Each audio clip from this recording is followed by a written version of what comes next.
오늘 마테오복음 24장 종말을 계산하지 말고 오늘을 깨어 살으라는 것이 핵심 메시지가 될 겁니다. 24장을 우리가 함께 읽으면서 드는 느낌이 어때요? 조금은 무서운 느낌, 어떤 종말과 재림, 마지막 그 때에 있을 일들에 대한 이것들이 좀 무섭게 느껴지기도 할 겁니다. 성전이 무너지고 전쟁과 기근, 지진이 일어나고 박해랑 거짓 메시아가 등장하며 해와 달과 별을, 천체는 흔들립니다. 그래서 이 말씀들을 읽으면서 세상의 마지막 날에 도대체 무슨 일이 일어나는 것일까? 또 그날은 언제일까? 라는 의문이 자연스럽게 생길 수 있습니다. 그런데 24장을 끝까지 읽어보면 예수님의 관심은 바로 언제입니까? 라고 묻는 제자들의 질문과 다른 답을 주시고 있죠. 예수님께서 날짜를 알려주시는 것이 아니라 오히려 속지 마라, 견디어라, 깨어있어라, 충실해라, 이렇게 가르침을 주고 있습니다. 그러므로 오늘 우리의 질문도 다시 한번 세상이 언제 끝나나, 재림의 날, 종말의 날이 언제인가, 그것을 알려고 하는 것이 아니라 주님께서 다시 오신다는 것을 믿고 살아가는 그리스도인으로서 나는 오늘을 어떻게 살아가야 하는가, 늘 오늘이 마지막 때인 것처럼 살아갈 수 있는 그 마음이 있어야겠죠. 그렇게 주님께서 다시 오신다라는 것을 믿고 사는 나는 오늘을 어떻게 살아가야 하는가, 또 살았는가 라는 그 질문을 가지고 오늘 24장 함께 또 따라가면 좋겠습니다. 오늘 중심의 말씀은 깨어 있어라, 이 말씀일 겁니다. 계속해서 24장을 공부하면서 이 말씀 하나를 우리가 간직하고 가면 됩니다. 그러니 깨어 있어라. 여기서 깨어 있다라는 것은 물리적으로 잠을 안 자고 깨어 있음을 이야기하는 것은 아니라는 것을 다 알아듣죠. 긴장하면서도 세상의 징조를 살피라는 그런 뜻이 아닙니다.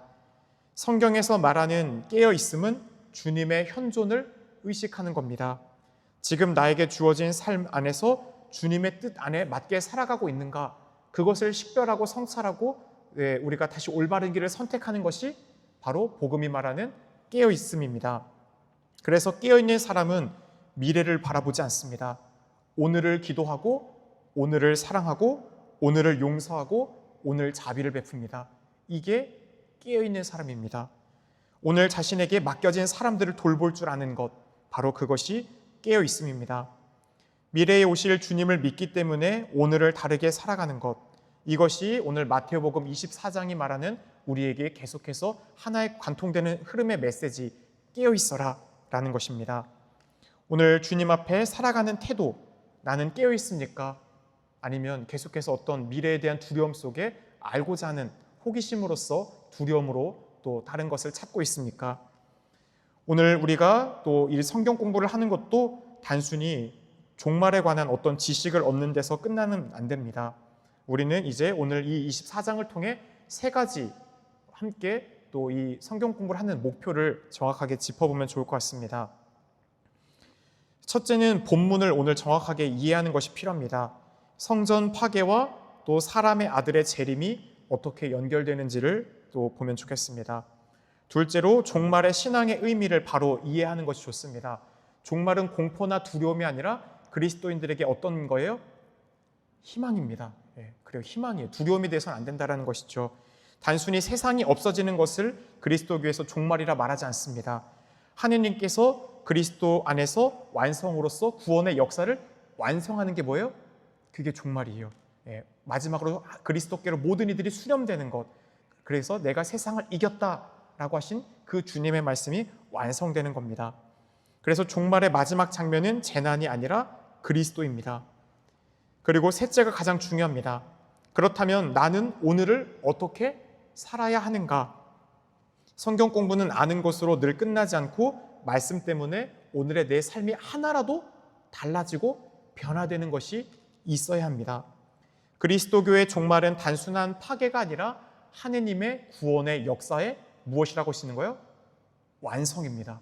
마지막으로 모든 것을 시작하셨던 모든 것이 이제 하느님 안에서 사랑으로 완성되는 것이 바로 종말이라는 것이죠. 그런데 24장을 제대로 이해하려면 먼저 우리가 지난번에 공부했던 마테오복음 또 23장 그리고 이 뒤에 이어지는 25장과의 관계 안에서 함께 살펴볼 필요가 있습니다. 24장은 혼자 동떨어져 있는 그런 본문인 맥락이 아닙니다. 23장에서 예수님께서는 율법학자들과 바리사이들의 위선적인 그 신앙을 꾸짖었고 마지막에는 회개하지 않는 예루살렘을 보며 탄식하며 눈물을 흘리시죠. 암탉이 병아리를 날개 밑으로 모으듯 내가 얼마나 너희를 내 사랑의 밑으로 모으려고 했던가 라고 하면서 탄식하셨습니다. 그 직후 24장에서 성전 파괴를 예고하십니다. 그리고 성전 파괴 이야기는 점차 이제 예루살렘이 겪게 될 환난을 넘어 마지막 시대에 또 사람의 아들의 재림으로 시야가 넓어집니다. 여기에서 한 가지를 미리 알고 가면 24장 전체를 이해하는 데 조금 더 쉽습니다. 24장에는 가까이에 닥칠 예루살렘 멸망, 우리가 알고 있듯이 기원후 70년 실제로 예루살렘은 로마에서 함락당하고 모든 성전이 다 파괴되죠. 그것을 미리 1차적으로 예고하는 것도 있지만 정확하게 그 1차적인 로마로 통한 이스라엘의 함락만을 이야기하는 것이 아닙니다. 그래서 모든 구절을 이것은 정확히 어느 시간이냐, 어느 때를 말하는 거냐, 우리가 그것을 알려고 이해하다 보면 본질을 놓치게 됩니다. 우리가 오늘 궁극적인 역사의 완성에 관한 말씀이 서로 다양하게 겹쳐서 나타나는데 하나씩 맞추려고 하면 오히려 더 어려워져요. 이게 정확히 어느 때를 말하는 겁니까? 누구를 가리키는 겁니까? 이렇게 돼서는 안 되고요. 큰 흐름을 잘 보셔야 됩니다. 성전의 멸망에서 시작해서 역사의 마지막과 그리스도의 재림까지 이제는 예수님께서 시야를 넓어갈 수 있도록 초대하고 있다는 거예요. 단순히 코앞에 있는 역사적인 사건만이 아니라 마지막 궁극적 완성으로 올 그 재림으로써 우리가 넓어지고 있고 25장으로 가면 그것이 열처녀, 탈렌트의 비유, 최후의 심판의 비유를 통해서 깨어있어라. 24장은 깨어있으라는 얘기였죠. 25장은 그 깨어있어야 되는 게 어떻게 돼야 되는지에 대한 비유를 통한 실제적인 예를 우리에게 들어주고 있다는 겁니다. 24장은 예루살렘의 멸망에서 시작하여 역사의 완성과 그리스도의 재림까지 이제 시야가 넓어지고 있습니다. 이제 이것을 알고 전체 구조를 보면 조금 더 복잡해 보이지만 단순하게 우리가 이것을 바라볼 수 있습니다. 24장 전체에 우리가 함께 읽었던 구조를 이렇게 머릿속에 좀 넣고 보면 좋을 것 같아요. 처음에 성전이 무너지고 그 다음에 전쟁과 재난, 박해가 찾아옵니다. 이건 인간의 역사 안에서도 끊임없이 반복되고 있는 거죠. 지금도 전쟁과 재난과 기근은 끊임없이 인간의 역사에서 반복됩니다. 그리고 거기서 끝나지 않습니다. 마침내는 사람의 아들이 영광스럽게 오십니다. 그리고 이후부터 예수님의 질문은 달라집니다. 그렇다면 너희는 어떻게 기다릴 것이냐? 무화과 나무 또 노아 깨어있는 집주인의 이야기를 통해서 무슨 일이 일어날 것인가에서 시작해서 그렇다면 나는 어떻게 살아가야 하는가라는 것으로 나아가는 구조입니다. 24장의 중심의 사건의 예측에서 이제는 제자들의 삶으로 우리들이 결국 그 긴 가르침을 통해서 마지막 궁극적으로 예수님의 재림이 온다라는 것을 주님이 얘기하고 있다면 그렇다면 나는 오늘을 어떻게 끼어 살아가야 되는 것인가 라는 것으로 이어지고 있다는 큰 구조를 기억하며 보시면 좋겠습니다. 먼저 성전 파괴 예고에 대해서 함께 보겠습니다. 제자들은 예루살렘 성전을 바라보며 감탄합니다. 당시 성전은 단순한 건물이 아니라 하느님의 현존, 하느님이 늘 이스라엘 백성과 함께 있다라는 표지가 됐던 것이 성전이죠. 늘 제사가 있었고 기도가 바쳐지는 곳이고 이스라엘 신앙의 중심지였습니다. 그런데 예수님께서는 여기 돌 하나도 다른 돌 위에 남아있지 않고 다 허물어진다라고 이야기합니다. 기원후 70년 로마군에 의한 예루살렘의 성전 파괴 예고죠. 그러나 예수님께서는 단순히 어떤 미래의 건물 파괴만을 예언하는 것은 아닙니다. 제자들이 이것만은 절대로 무너지지 않을 것이다. 왜냐하면 이 성전은 누가 계신 곳이에요? 하느님이 계시기 때문에 하느님의 그 권능과 힘은 무너지지 않는다라고 그들은 생각했죠. 하지만 무너지지 않을 거라 여겼던 성전이 그들의 기대와 다르게 무너질 수 있다는 것을 주님은 이야기합니다. 우리에게도 그런 것들이 있습니다. 절대 무너지지 않을 것 같은 또 생각했던 것들, 내가 이루어놓은 업적들, 또 재산들, 또 어떤 관계, 명예, 건강이나 재산, 그 자체가 나쁜 것은 아니지만 우리가 하느님보다 더 확실한 안전이라고 생각하기 시작하면 그것이 문제가 됩니다. 무너질 수 있는 것을 내 삶의 마지막 기초로 삼지 말라라는 또 주님의 초대가 된다라고 여겨집니다. 우리는 그리스도라는 반석에 집을 짓고 살아가는 이들입니다. 그렇기에 주님께서는 너희들이 생각하기에 절대 안 무너질 거라고 생각하면서 또한 기초를 닦고 있는 것, 너희들이 지금 안전하다고 여기며 힘을 놓고 또 그것을 쫓아가고 있는 것은 무엇이냐라고 다시 한번 우리를 초대하는 것 같습니다. 그렇다면 성전이 무너진다는 말씀을 통해 예수님께서 신앙에 관해 우리에게 무엇을 가르치시는 것일까라는 것을 보게 됩니다. 예수님께서는 성전이나 예배 자체를 부정하시진 않습니다. 문제는 성전이 있다고 해서 그 성전 안에 우리가 미사를 드린다고 해서 자동적으로 우리가 거룩해지는 것은 아니다라는 것이죠. 하느님과의 올바른 관계, 내가 바라는 것은 희생 제사가 아니라 자비다 하셨다는 것처럼 성전에서 제사를 드리면서도 삶은 하느님의 뜻과 다를 수가 있어요. 동떨어질 수 있죠. 우리도 마찬가지입니다. 미사에 늘 참석하고 매일 묵주기도를 바치고 또 봉사활동도 하는 것은 매우 중요합니다. 하지만 그것이 우리의 구체적인 외적인 행위로서만 내가 보여지기 위한 것인지 아니면 진심으로 회개와 사랑으로 이어지고 있는지, 미사를 드리면서도 마음속으로는 계속해서 누군가를 증오하고 있는지, 기도하면서도 용서하지 못하고 있진 않은지, 신앙생활을 하면서도 계속해서 내 뜻만을 고집하고 있진 않은지, 외적인 신앙행위와 내 삶이 분리될 수가 있다라는 거예요. 거룩한 것들은 하고 있지만 실제적인 내 삶은 그 삶과 멀어지고 있을 수도 있음을 우리는 보게 됩니다. 그래서 예수님의 말씀은 우리에게 묻습니다. 나는 성당에 다니는 사람인가? 정말 하느님과 관계를 맺으며 살아가는 사람인가? 잠깐 또 마음속으로 물어보면 좋겠습니다. 모든 것이 다 무너져도 내가 끝까지 붙들어야 할 것은 무엇일까? 외적인 신앙생활은 하느님과의 살아있는 관계로 또 우리가 이어져야 합니다. 성전이 무너진다는 말씀을 들은 제자들은 당연히 불안했을 겁니다. 그래서 예수님께 우리가 가장 궁금해하는 그 질문을 이제 본격적으로 제자들이 하고 있습니다. 언제입니까? 그런 일이 언제 일어납니까? 제자들은 두려움 속에 이제 불안감을 갖고 그것을 알고 싶어 하죠. 스승님께서 오실 때와 세 살의 종말의 표징은 무엇입니까? 여기서 중요한 부분은 제자들은 언제 또 무슨 표징이 있습니까? 라고 묻지만 예수님께서는 날짜를 알려주거나 어떤 일이 있을 것이다 라는 답변이 아니었죠. 너희는 누구에게도 속는 일이 없도록 조심하여라 라고 하고 있습니다. 기근과 지진, 전쟁이 있어도 그것이 끝은 아니다. 세상에서 큰 재난이나 전쟁이 일어날 때마다 그것은 곧바로 종말의 징조라고 단정하는 태도를 우리는 피해야 합니다. 예수님의 관심은 사건을 마치는 데 있지 않습니다. 제자들은 언제입니까? 라고 묻지만 예수님께서는 이제 어떻게 살아야 하는가라는 것을 더 중심에 두고 가르쳐주고자 하시는 것이죠. 그렇다면 전쟁과 기근, 지진보다 예수님께서 더 염려하시는 것, 우리가 외적으로 마지막 때가 왔었을 때 외적으로 보이는 것보다 더 예수님께서 걱정하고 염려했던 부분은 무엇인지를 보게 됩니다. 예수님께서는 이런 전쟁이나 재난이나 지진이 진통의 시작이라고 표현합니다. 진통은 산모가 어떤 출산을 앞두고 고통스러운 때이겠죠. 그러나 그 진통 끝에 죽음이 아니라 새로운 생명의 탄생이 있습니다. 성경의 역사를 바라보는 시선도 마찬가지입니다. 이 역사는 혼란과 파괴를 향해 무의미하게 달려가는 것이 아니라 하느님의 완성을 향해 나아가고 있습니다. 여기서 또 중요한 말씀이 있습니다. 많은 이의 사랑이 식어갈 것이다. 어쩌면 이것이 재난보다도 더 무서운 것이죠.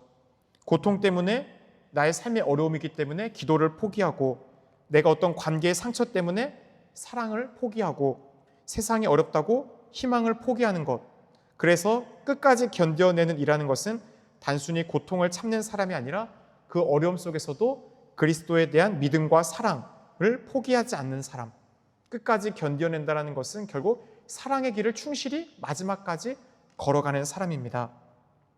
우리 자신에게 스스로에게 물어야 됩니다. 나는 어려워질 때, 삶의 어려움이 찾아올 때 무엇이 먼저 식어갑니까? 기도입니까? 아니면 믿음입니까? 아니면 사랑입니까? 분명 우리네 삶 안에서 삶의 번잡함과 분주함, 또 어려움이 올 때 하느님과의 관계에서 식어가는 부분들이 생길 수 있습니다. 그런 우리에게 주님은 다시 한번 얘기합니다. 끝까지 견디는 이는 구원을 얻는다. 끝까지 사랑하기를 포기하지 않는 것이 끝까지 견디는 겁니다. 사람은 어려움이 커질수록 자신을 확신하게 구해줄 누군가를 찾고 싶어하는 그런 약함이 있습니다. 바로 그때 또 다른 위험이 찾아올 것을 예수님은 우리에게 말하고 있습니다. 바로 거짓 구원자들이 우리들에게 드러난다는 것이죠. 이 부분에는 조금 어려운 표현이 나옵니다. 황폐를 부르고 혐오스러운 것, 이것은 다니엘서에서 가져온 표현으로 쉽게 말하면 하느님의 거룩한 곳이 모독이 되고 신앙 자체가 심각하게 위협받는 상황을 가리키는 상징입니다. 마테오복음은 예루살렘이 겪게 될 참혹한 위기를 바라보면서도 일단은 성전이 다 파괴되는 것도 1차적인 이 안에 해당되지만 마지막 동시대 마지막 시대까지 이어질 또 시련을 바라볼 수 있도록 우리의 시선을 넓혀주고 있습니다. 그런 극심한 혼란이 찾아오면 사람들은 자신을 구해줄 다른 어떤 절대적인 힘을 갖고 있는 이들을 찾게 된다는 것이죠. 내가 답을 알고 있다. 내가 구원자다. 나를 따라오면 된다. 여기에 구원이 있다. 라고 말하는 이들이 분명히 나타난다는 겁니다. 우리 주위에도 이미 많은 기성, 신흥 종교들이 많이 있었죠. 하나님의 교회도 있었고, 지금도 신천지도 그렇고, 정명성도 그렇고, 다 그런 내가 구원자다, 내가 메시아다, 내가 그 구원의 날을 알고 있다라고 하는 역사적 안에서 그랬던 사이비 종교들이 너무나 많이 있습니다. 그런데 예수님께서는 여기에 분명하게 단 한마디로 얘기했습니다. 믿지 마라. 불안할수록 우리는 확실한 답을 약속하는 사람보다 그리스도의 말씀 안에 더 단단히 뿌리를 둬야 됩니다.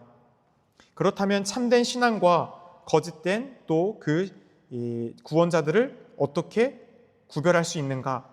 그 기준은 무엇인가? 라는 것을 우리는 바라보게 됩니다. 예수님께서는 아주 분명한 기준을 우리에게 주십니다. 예수님께서는 당신의 재림을 번개에 비유하시죠. 번개 치면 어떻게 해요? 번쩍 치면 동쪽 끝에 서쪽 끝까지 쫙 퍼져가는 게 있는 모든 이들이 보게 됩니다. 한마디로 비밀스럽게 알 수 있는 어떤 신비적인 것이 아니라 번개가 치면 그 번개가 치는 것을 모두가 다 본게라는 거예요. 결국 누구에게나 분명히 드러난다는 것. 그래서 누군가 우리만 구원받는다, 나에게 특별한 계시가 있다, 이 날짜에 반드시 종말이 온다라고 주장하면 예수님의 말씀과 맞지 않는 주장이죠. 여기서 중요한 신앙의 분별 기준 하나를 얻게 됩니다. 참된 신앙은 우리를 어떤 사람에게 묶어두지 않습니다. 늘 우리를 그리스도께로 이끌게 됩니다. 복음에 머물게 하시고 교회 공동체 안에서 함께 머물며 분별하고 식별하도록 하는 것, 그게 참된 종교가 가진 힘입니다. 이것은 이단 문제에만 해당하지 않습니다. 우리도 때로는 어떤 사람, 어떤 주장들, 또 내 생각, 또 그 안에 절대화할 때가 있습니다. 그러므로 우리는 내 신앙의 중심에 그리스도께서 서 계시는가? 참된 신앙은 다른 사람에게 우리를 종속시키지 않아요. 늘 우리를 누구에게로 이끈다라는 거요? 그리스도께로. 그래서 다른 사람에게 내가 더 종속하게끔 하는 그런 종교들은 대부분 올바른 종교를 할 수 없겠죠. 이제 24장의 분위기가 크게 바뀝니다. 우리의 시선이 환난과 거짓 메시아에게서 이제는 그리스도에게로 향해야 한다라는 것을 전해주고 있죠. 29절에서 31절을 보면 이제 마테오 24장의 절정으로서 그 예수님의 종말과 재림의 때가 올 때 천체의 놀라운 표징들이 나타나죠. 해가 어두워지고 달이 빛을 잃고 별들이 떨어진다라는 표현이 나옵니다. 단순히 이것을 어떤 천문학적인 현상으로서만 해석해서는 안 됩니다. 천문학적 현상으로 보는 것이 아니라 성경의 예언서와 묵시적 표현에서 이런 거대한 우주의 흔들림들, 우리가 알고 있던 자연 질서가 다 무너지고 깨지는 것은 누가 개입하고 있다는 거예요? 하느님의 역사에 개입이 있다는 것입니다. 그래서 하느님께서 역사에 결정적으로 개입한다는 것이 드러나는 것이 이런 거대한 우주의 흔들림입니다. 그러므로 여기에서 우리의 관심이 해와 달과 별에만 어떤 놀라운 어떤 표징들을 보는 것만 우리의 시선이 가서는 안 됩니다. 본문에서 정말 중요한 표현은 바로 그 다음에 등장합니다. 그때에 사람의 아들이 나타난다라는 것이죠. 사람의 아들, 표징에서 그리스도께로 우리의 시선을 옮길 수 있어야 된다는 것이죠. 그런 천체의 놀라운 표징이 있지만 그 표징 뒤에 누가 온다라는 거예요? 사람의 아들, 곧 종말의 중심에는 그런 재난이 아니라 다시 오시는 그리스도가 있다. 한마디로 두려움이 아니라 희망이 있다라는 것을 다시 한번 전환하고 있습니다. 그렇다면 예수님께서는 자신을 왜 사람의 아들이라고 표현했는가? 다니엘서 7장에 나오는 표현이죠. 거기에서 사람의 아들은 하느님께로부터 권능과 영광과 나라를 받는 모습으로 나타납니다. 그리고 구름을 타고 오신다라는 표현 역시 하느님의 권능과 현존을 나타내는 성경적인 표현입니다. 세상에서 예수님께서는 배척받으셨습니다. 조롱받으셨고 십자가에 못 박히셨고 돌아가셨습니다. 그러나 마지막에는 바로 그분께서 모든 역사의 참된 주인이심이 다시 모두에게 드러난다는 겁니다. 그래서 그리스도교의 종말 신앙은 비관론이 아니라 세상의 불의와 폭력과 죄가 아무리 강해 보여도 그것들이 마지막에는 결국은 승리자가 아니라 그리스도께서 마지막 모든 것에 참된 승리자로 드러난다는 것입니다. 그리스도의 정의와 사랑 안에서 결국 죄와 폭력은 패배하고 역사의 마지막은 그리스도께서 승리한다라는 것이죠. 그렇다면 그리스도께서 다시 오실 것을 믿는 우리는 세상에서 일어나는 여러 사건들을 이제 어떻게 본가, 바라봐야 되는가 라는 것을 바라봐야겠죠.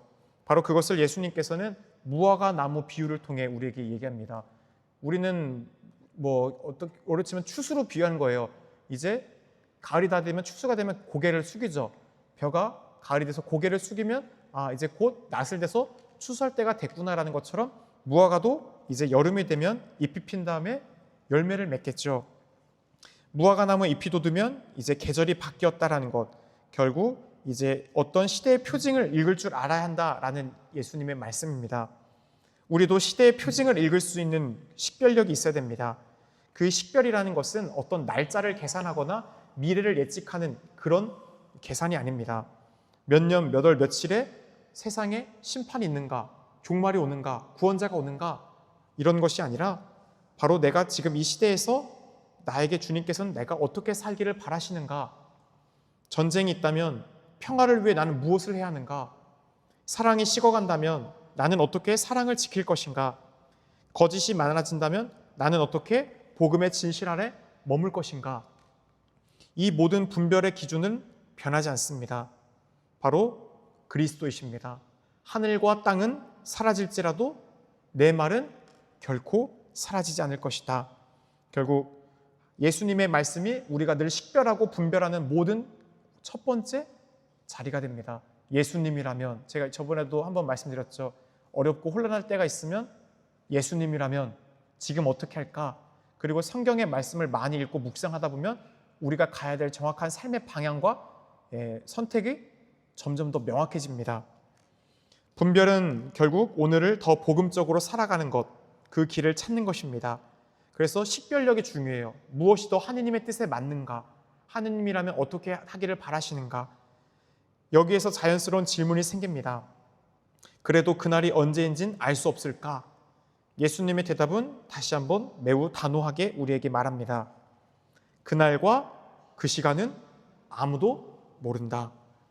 이 말씀만으로도 종말의 날짜를 계산하려는 시도는 예수님의 가르침의 중심에 있는 것이 아니다 라고 명확하게 표현하고 있는 거죠. 예수님이 우리에게 주고자 하는 중심, 핵심의 가르침은 그 날과 그 시간을 너희들이 분별하고 계산하는 것이 아니라 오늘 하루를 깨어있는 삶을 살아가는 것이다라는 것이죠. 그래서 예수님께서는 노아 시대를 말씀하십니다. 사람들은 먹고 마시고 장가들고 시집가며 평범하게 살았습니다. 먹고 마시고 결혼하는 것이 잘못됐다라는 것이 아닙니다. 이 모든 것들은 우리 일상의 삶에서 매일매일 이루어지는 일상의 평범한 것들입니다. 문제는 그 평범한 일상생활에 몰두한 나머지 누구를 잊어버렸다라는 거예요? 하느님을 잊었다라는 거예요. 다가오는 부르심에 아무런 준비를 하지 않았다라는 것. 우리도 마찬가지죠. 우리도 매일매일을 열심히 살아갑니다. 일을 하고 직장에서 일하고 또 자녀들도 잘 돌봐주고 가족들과 행복하게 여행도 가고 어떤 미래에 대한 계획을 세우며 살아갑니다. 그 모든 것은 우리에게 선하고 좋은 것들이죠. 필요합니다. 하지만 그 일상 속에서 하느님을 완전히 잊어버릴 수도 있습니다. 문제는 일상을 사는 것이 아니라 하느님 없이 일상을 살아가는 것입니다. 그렇다면 주님께서 날짜를 알려주지 않으신 이유는 무엇일까? 오히려 그 모름 속에 중요한 영적인 의미가 있다라는 것입니다. 본문에 이런 말씀이 나옵니다. 두 사람이 들에 있는데 하나는 데려가고 하나는 버려둔다. 네, 맷돌질하고 있으면 하나는 데려가고 하나는 버려둔다라고 하죠. 누가 어떻게 사라지는 것인가에 대한 관심을 가질 수 있지만 본문의 초점은 그것이 아닙니다. 같은 장소에서 같은 일상을 살아가는데 한 명은 구원되고 한 명은 구원의 길로 나아가지 못한다는 것이죠. 하느님 앞에서 각 사람의 삶은 똑같아 보이지만 누구는 구원에 가고 누구는 구원의 길로 가지 못합니다. 주님의 오심 앞에서 삶의 진실이 드러납니다. 같은 장소, 같은 일상을 살아가도 하느님 앞에서 각 사람의 삶은 분명 다를 수 있습니다. 그래서 예수님의 결론도 누가 데려가질지 계산하라는 것이 아니라 깨어 있어라.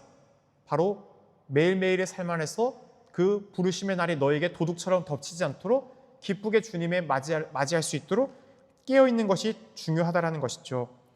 어쩌면 하느님께서 그날과 그 시간을 우리에게 알려주지 않으신 이유도 여기 있을 겁니다. 만약 우리가 어떤 우리의 삶의 죽음의 날짜를 안다면 기쁠까요?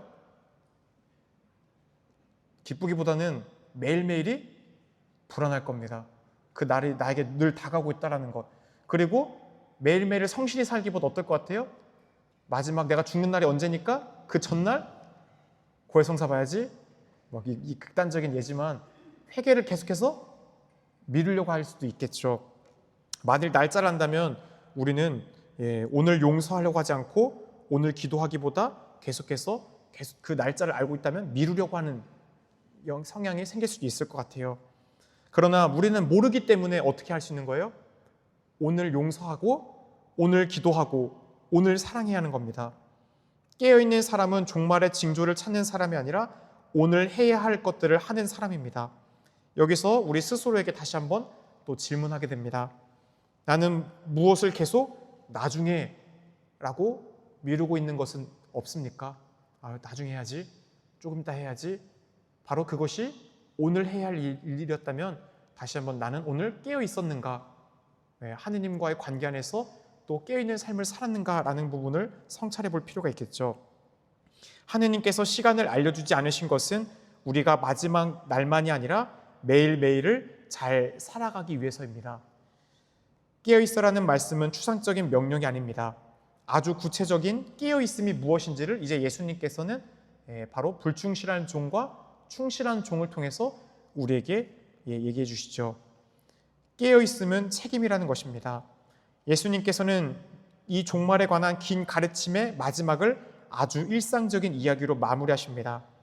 주인이 집을 떠나면서 종들에게 집안 식소를 맡깁니다. 결국 이 주인인 그리스도께서 다시금 심판의 권한으로서 재림할 그날까지 우리들에게 시간과 재능과 물질을 맡겼죠. 결국 우리가 가진 모든 것들은 하나님이 우리에게 주신 재산을 관리하는 청지기로서 우리에게 주시고 잠깐 동안 떠나가셨다는 겁니다. 여기서 충실한 종이 무엇을 하는지를 우리는 봐야 합니다. 그는 대단한 일을 한 게 아닙니다. 주인이 시킨 일을 제때 했다는 거예요. 정해진 제때에 양식을 내어줍니다. 주인이 언제 돌아올지 계산하는 것이 아니라 자신에게 맡겨진 그 일과 사람들을 돌봅니다.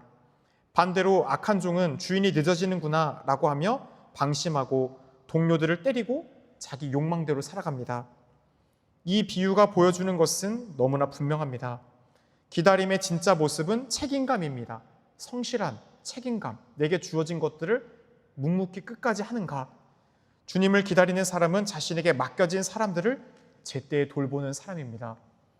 그래서 재림 신앙은 현실을 떠나게 만드는 것이 아니라 정반대로 오늘을 충실히 내가 맡겨진, 하느님은 우리 각 한 사람 한 사람에게 나의 가족을 맡겼고 또 우리 신앙 교우 안에서 다른 사람을 돌볼 수 있도록 우리를 어떤 봉사의 부르심으로 부르고 다양한 사람들을 만나게 하셨죠. 그 모든 이들은 하느님이 나에게 맡겨주신 뭐예요? 선물이고 사람들입니다.